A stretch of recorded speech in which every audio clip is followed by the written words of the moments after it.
I thought I could build the most powerful AMD PC ever, but one small piece of metal stopped the entire thing from working. Will we find a workaround with no compromises? Let's find out.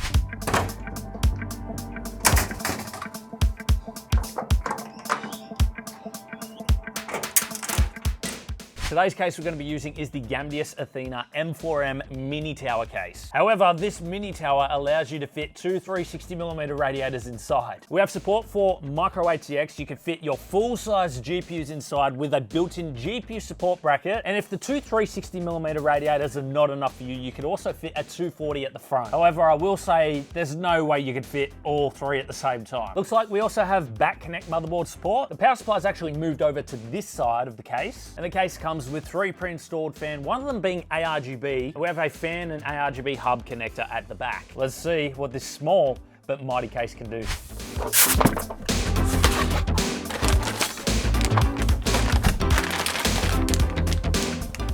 Our case only supports MATX or ITX, so we have this motherboard. It's pretty much the only motherboard we have X870 that'll fit in this case. So this is what we're going with, but not to worry because we have 40 gig USB Type-C, two of them, and then a 10 gig one. We've got 10 gig Type-A, and then a few other USB, and Wi-Fi 7. So this motherboard has all the bells and whistles that we need, plus plenty of NVMe support and plenty of built-in fan headers and ARGB.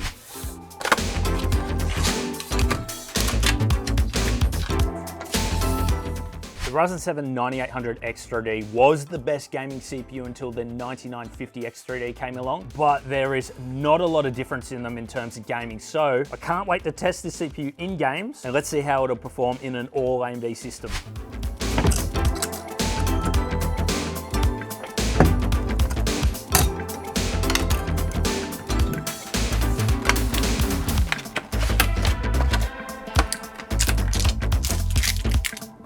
I mean, is it really a top tier system if we don't use a Gen 5 NVMe? We've got a 2TB FireCuda 540 NVMe with read and write speeds of 10 gigabits per second. We'll be loading our favorite programs, our favorite games in honestly a split second.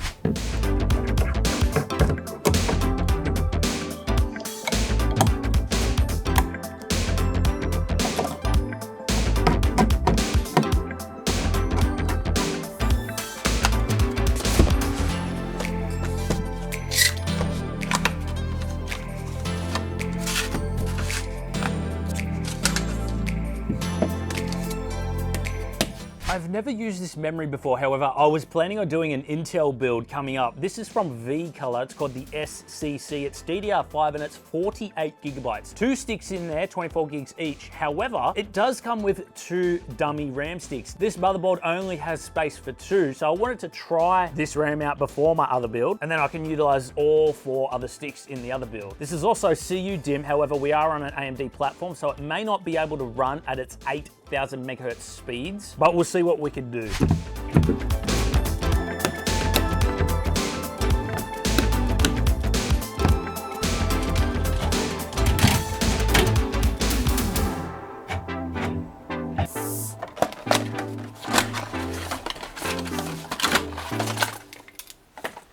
We're trying a new fan today. This is the Gamdias Notice M1. There's an ARGB fan, which does have the ability for daisy chaining, and it comes with the reverse and the forward blade. Plus, you'll notice that the tip clearance on the fans themselves is so close, which is optimizing all of that airflow.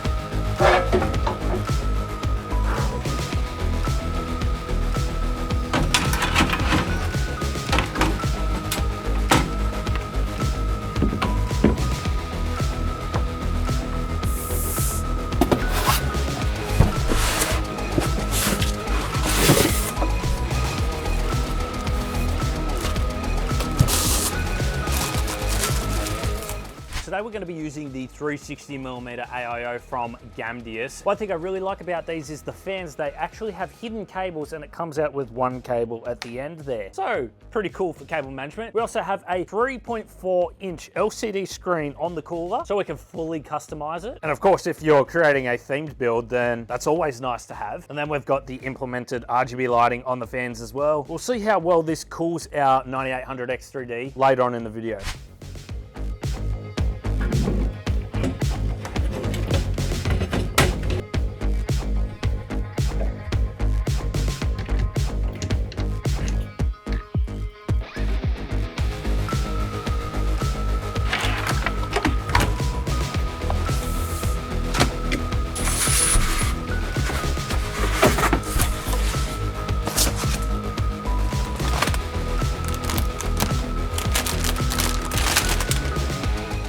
I was a little worried about using this particular card today, the Riva edition from Powercolor. This is the 9070 XT, and it's mainly because it's white on this side. However, I figured that once I put it in the case and I turn it on its side like this, you only see a little bit of white and the primary color is actually black. So it is going to suit this build much more once I install it. And we are trying to achieve an all AMD build today, so this is pretty much our only 9070 XT.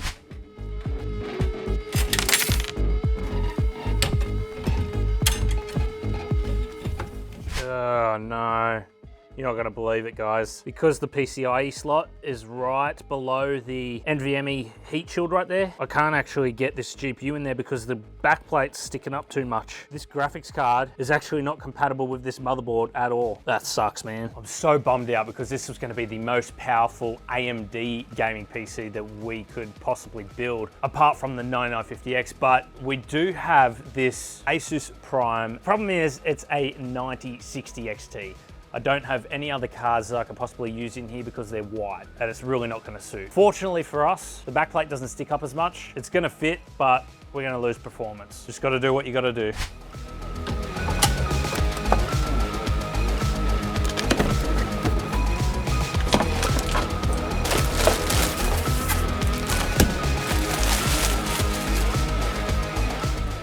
We are not holding back with the power supply. This is the Gamdias Hellos P2A 1300G, an 80 plus gold power supply, which is ATX 3.1 and PCIe Gen 5.1 ready. So if we ever want to put a more power hungry CPU or GPU in there, this is going to have plenty of juice. Not to mention, because we are using AMD, we're not actually using the 12 volt high power. We're actually going to be using PCIe, and this power supply has plenty of it.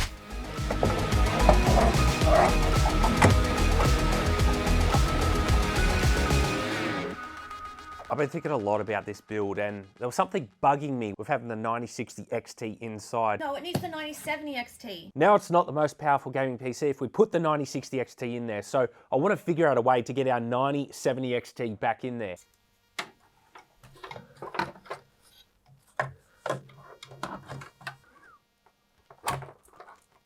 Yeah, that is so much better. We're getting so much more power now with the 9070 XT in there. The only difference is I had to bring the cables up and over the top instead of down the bottom because we're getting pretty close to the fans now. But apart from that, it's all working. I'm super happy.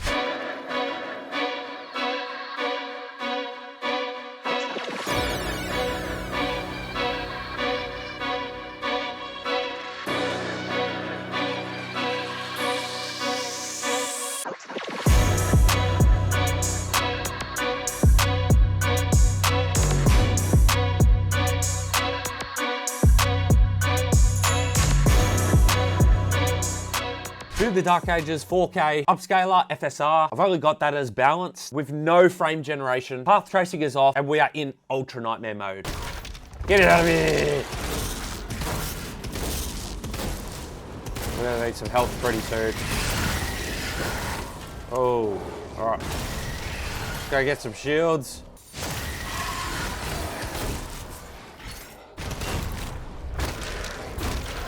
Get it out of here. I think they're all dead. Average of 95 FPS, not too bad. GPU sitting at 62 degrees, CPU at 58 degrees. Not complaining there at all. Call of Duty Modern Warfare 2 4K. We are playing in ultra settings. Let's go.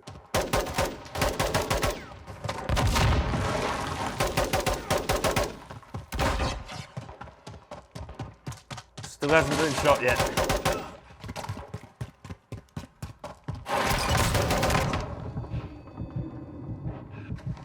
So we have 56 on the GPU, 51 on the CPU. We actually shopped up to 56 on the CPU, which is our highest that we saw.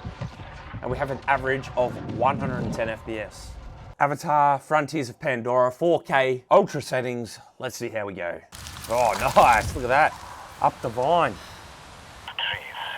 Okay, I see it. Oh. Okay, we're gonna go over there. Oh, we missed the jump. We made it.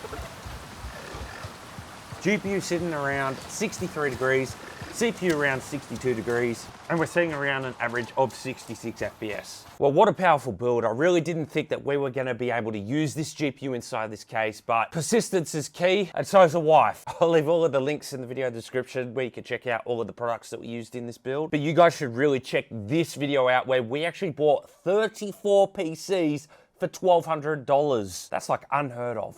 The deal of a lifetime. Go check it out. Consider subscribing.